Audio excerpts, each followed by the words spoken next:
నిరీక్షణ prayer house మరియు centre సంఘముల తరపున ప్రభు పేరిట మీ అందరికీ నా వందనములు. ఈ దిన వాగ్దానము 116వ సంకీర్తన 7వ చరణం. యెహోవా నీకు క్షేమము విస్తరింపచేసి ఉన్నాడు.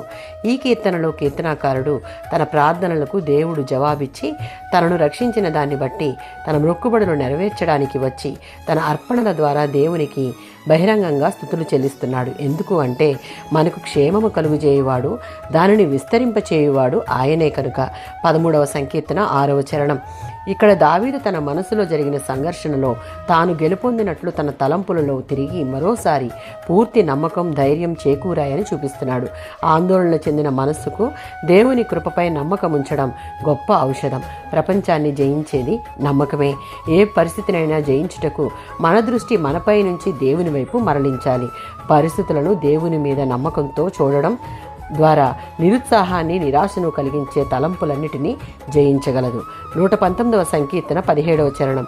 కష్టంలో, బాధలో ఉన్నప్పుడు ఏం చేయాలో మనకు తెలియని పరిస్థితుల్లో ఉన్నప్పుడు కీర్తనాకారుడు దేవుని చట్టాలను తలపోస్తూ వాక్య ప్రకారం జీవించుట నేర్చుకున్నాడు.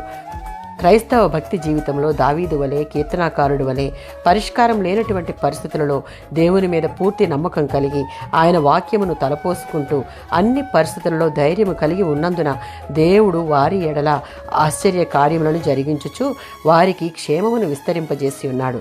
దేవుడు అటువంటి ఆశీర్వాదం, కృపా, క్షేమము, నెమ్మది మన ఎడల విస్తరింపచేయుటకు సిద్ధంగా ఉన్నాడు. ఆమేన్.